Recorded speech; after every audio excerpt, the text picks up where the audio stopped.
let me come back to this issue. We need to learn. Let me come back to the substantive issue. Moro, for me, I know the Honorable Collins Dowda very well. I know the MP very well. What I can say around this platform is that the presence of the MP, I am telling you, also saved a lot of things. It saved us. We would have been weeping in this country today if the MP had also not stepped in there. Because his presence made a lot of gains for this country. When I say gains, we benefited so much from his availability at the time because his presence actually de-escalated the tension. Because the mob is like my brother. You were a member of parliament. Even today, if there is a mob in your constituency and they see your presence and you go there and talk to them, it will be difficult, but they will listen to you. They will listen to you. So I'm saying that had it not been the presence of the MP, I am telling you what we are discussing today would have been a different thing. Looking at the short time and the number of youth that came out to mop the soldiers and the police, that's something that is condemnable. We should not allow that. So for me, for now, I'll give some credit. I'll give credit to the MP. Because for taking the courage to go there. You understand? Moro, when the youth mass up, when they mass up and when they mass up against the security agencies and they don't have any figure in the community coming out to calm them, I am telling you that they can do the worst, even if they will regret later. That is the kind of society we seem to be building in this country. So for me, the presence of the MP was timely. Secondly, the MP also involved a prominent chief that the society have some respect for. I think that was what made them to be able to, let the military move away from the scene.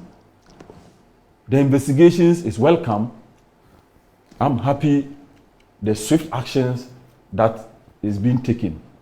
They should subject themselves to the investigative bodies, prove their innocence or otherwise, so that the truth will come out. And that is where some of us will be happy. But for mob action, I still want to reiterate that we should desist from it. Okay. We should desist from it. Like my brother said, assuming, for military, you see, a military man is just few. It's just few who will hold a gun and you want to kill, you want to beat him and he will not trigger. You understand? And there were a number of them. Yes, you could have overpowered them, but they too would have killed people. Right. They would have also killed people. But if they open fire, you have no idea how many people that would have been killed. You understand? So for me, I beg, let no one stand on the way of the NAIMOS. Let's fight illegal mining. It is a problem in this country. All of us.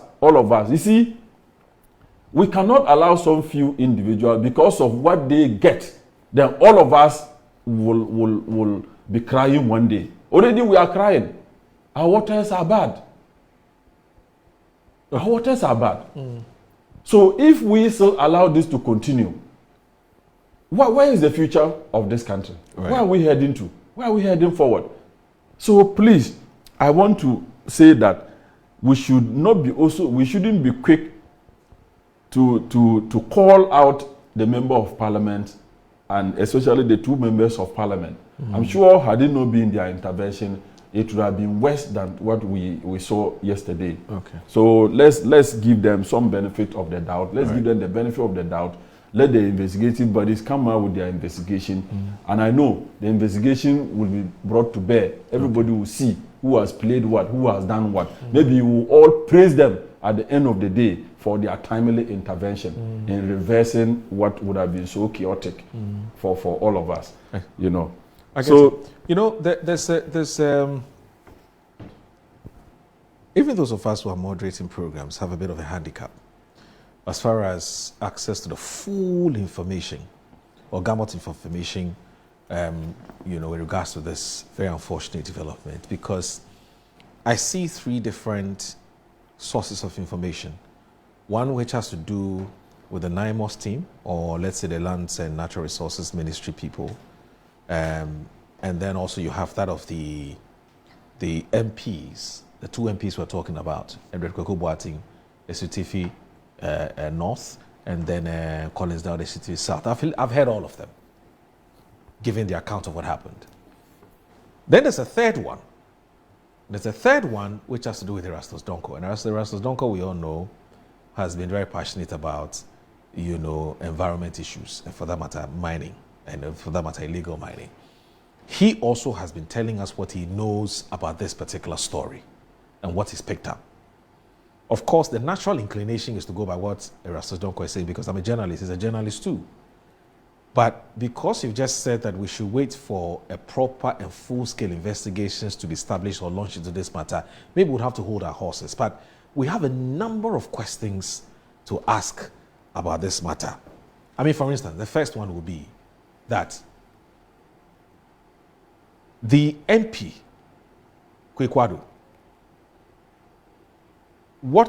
first of all, did he, for instance, tell the NAIMOS people when they arrested these boys we're talking about, did he tell them or did he ask them to release them? And if he did, wouldn't that be an infraction of the law? That's the first one. Two, exactly. The macho men who came there and told the NAIMOS people to release the boys that had been arrested, who brought them there? I'm sure the investigations would establish that, you know. And then whose idea was it that the cars that had been seized and some of the items and, you know, the guns and things that had been seized, who authorized those items to release back to the boys based on which they left afterwards? So there are a number of questions that we ought to ask and to get some questions to. But I'm sure the investigations will around all of that, won't it? You see, there's nothing wrong with, even if the MP said that release the boys. Why? Depending on the situation at the time. Moro. No, the MP didn't have any right. I'm coming. Moro, let me explain why I said that. Okay. Moro, if the nature of the mob, okay, the nature of the mob, and the fact that the men at the time could not handle the mob, the only way was to say release the boys. The boys, when they have reinforcement, the boys, but before the reinforcement will come, something could have happened. Moro, the men at the scene. Hold on. Yes. There are two release them scenarios. Yes. There's one release them at the point of arrest, and this was in Shidim, not in Obroni. What's the Obroni radio? For me, whatever. That's where the police station is. For me, but I'm saying at the time of arrest, yes, we are told allegedly and reportedly that when the MP got there, he said release them. That's one release, and then when they got to the police station, wrote statement and everything, he said release them. So I don't know which of them you're referring to. What I'm saying is that, Moro, for me, looking at the mob that I saw, yes, the best way is to have released the boys. At the time, the boys can be picked anytime. No, when the police and the military have good numbers. At the time. Moro, remember, as a police security officer, as a security officer, first, when you go to make an arrest, your safety first. Yes. You understand? So if you go to make an arrest and the numbers, overpowered you, or you are outnumbered, you retreat. Yeah, but how do you know they would have been overpowered? Because we don't know the number of NAIMOS security officials. Why? There were not many, but you saw them. How many? I think they were about some. No, the videos we saw was at the police station, not at the Ashidim where the arrest was effected.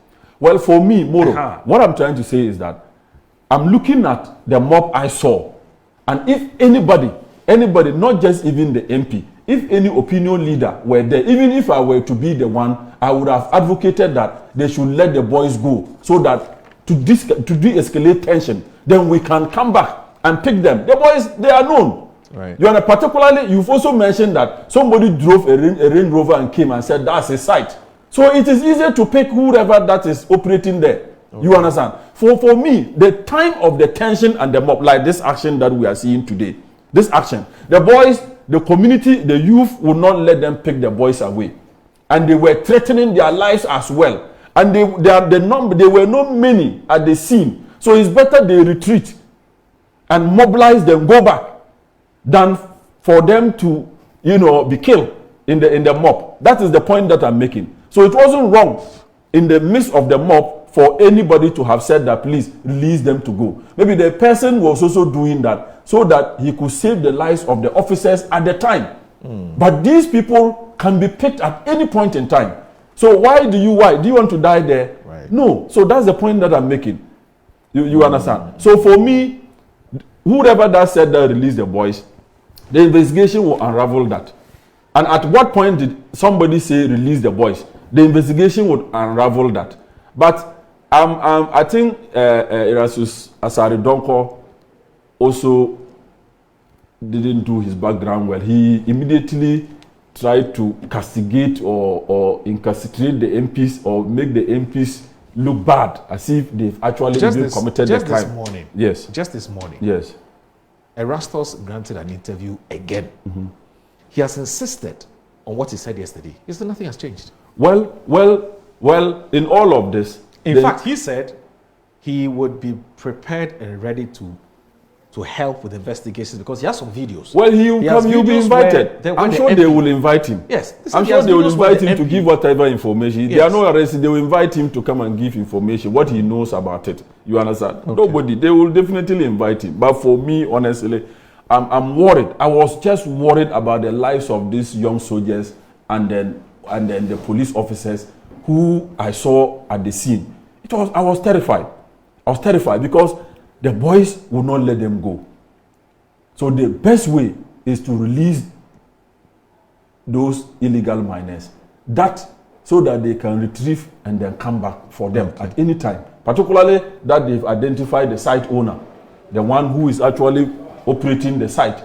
You said somebody came and said that that's a site. Alex, it's called Alex. You understand? So the Alex can be picked at any time. Okay. Unless he chooses to run away from the country, but he will always come back. Okay. So, but for me, let's support President Mohammed's reset agenda. We should not let. I tell people, anybody who wants to stand the way of the president in fighting illegal mining, the person will be doing a lot of disservice to this country. All right. Let's try. Okay. Let's try to support the fight against illegal mining. Okay. We can do proper mining. Okay. Our boys can be put together to do proper mining without destroying our water bodies. All right. We are in this society, the environment is destroyed, the water bodies are all being destroyed. We need water. Water is life. If we have no water, we have nothing. Okay. So people should know that, and all of us should support this agenda of fighting illegal mining. Right. We shouldn't promote it. Okay. And I know the two MPs at the end of the day will be exonerated. All right.